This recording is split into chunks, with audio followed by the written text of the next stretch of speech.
আজ ননাসের হাতের জাদুকরি রান্না দেখাবো। এত সুন্দর রান্না পারে, she is the best cook ever.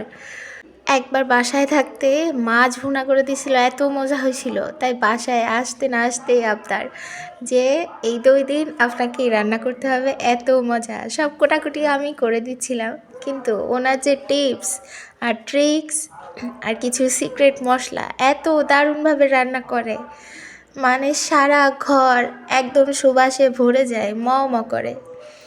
তো আমি প্রথমে যে বেসিক জিনিসগুলো সেগুলো করে দিচ্ছিলাম, আর তারপরে উনি এসে হাত লাগাবে।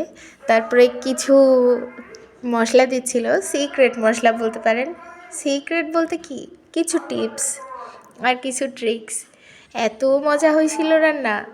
তারপরে দেখলাম কারেন্ট চলে গেছে, মশলাগুলো করব তার উপায় নাই, সেই জন্য হামানদিস্তাতে করলাম। কোনো মতে 2টা কড়াইতে 2টা চুলা জ্বালাই দিয়ে মাংসগুলো চড়াই দিছি। আজকে রান্না হবে গরুর মাংস আর হাঁসের মাংস নারকেল দিয়ে, আর বাটা মাছ দিয়ে লাউ। তো যা বলছিলাম, 2টাই তো চড়াই দিছি, মানে যে বেসিক মশলা আর কি। তারপরে উনি কিছু অ্যাড করবে। তো যাই হোক, আমিও লাউ রান্না করি, লাউ দিয়ে মাছ দিয়ে একদম সেম মশলা। উনি যে মশলা ইউজ করলো একদম সেম, কিন্তু জানি না কেন একদম ওনার মতো হয় না, কি জানি কেন। আজকে এত সুন্দর লাগলো রান্নাটা। আর মাংসগুলোর কথা তো নাই বললাম। আসলে এগুলো হাতের কামাল, বুঝলেন? যে কারোর আছে না, হাত লাগলেই টেস্টি হয়ে যায়, সেই রকম আর কি। যতই সেম মশলা দাও, তুমি হাত না লাগালে সেই জিনিস মজা হবে না, সেই রকম আর কি। তো 1.5 কেজি মতো গরুর মাংস চড়াইছিলাম। পরে আবার রামেশের পাপা ফোন দিয়ে বলল আরও কয়েকজন মেহমান আসবে, সেই জন্য সেই মাংসটা তুলে রেখে আবার আর একটা মাংসের টোপলা বের করে সেটা পানির ভিতরে দিয়ে আর যাবতীয় মশলা দিয়ে এরকম সেদ্ধ মতো করে নিচ্ছিলাম। তারপর একটা বড় পাতিল ওটা নিয়ে নিছি। এটা যখন কিনে আনছিলাম তখন যে কত কথা শোনাইছে বর সাহেব, যে না এটা করলে হবে না, এটা কেন নিছো, এটা কি আমাদের লাগে, এত বড় জিনিস কিনে টাকা নষ্ট করলা। দেখো দেখো, এখন তো কাজে লেগেই গেল, তুমি কি বুঝবা, রান্না তো আমাকেই করতে হয়।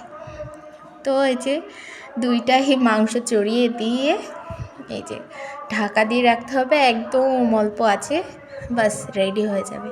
এইদিকে আবার অনেকগুলো জিরা গুঁড়া করে নেব। একটা করব এমনি শুধু জিরা গুঁড়া, আর এবার জিরা গুঁড়া করতে করতে ওই বেলনে হচ্ছিল না, তারপর হামানদিস্তাতে নিলাম। আর এইদিকে এই যে গরম মশলা আর জিরা গুঁড়া একটাই রাখবো কৌটায়, আর শুধু জিরা গুঁড়া একটা কৌটায় রাখবো। 2টা 2ভাবে, 2টার সুবাস কিন্তু 2 রকম। তো যাই হোক, এটা করা হয়ে গেছে। এবার লাউয়ের জন্য মাছ ভাজিটা করে নিচ্ছিলাম। হাঁসের মাংস তো একদম রেডি, কী সুন্দর দেখতে লাগছে দেখুন, আর এত মজা লাগছিল, কোনো গন্ধ নাই, কিচ্ছু নাই। তারপর ওটা শেষ, ওনার রান্নাবান্না শেষ। পোলাওটা শুধু আমি করছিলাম।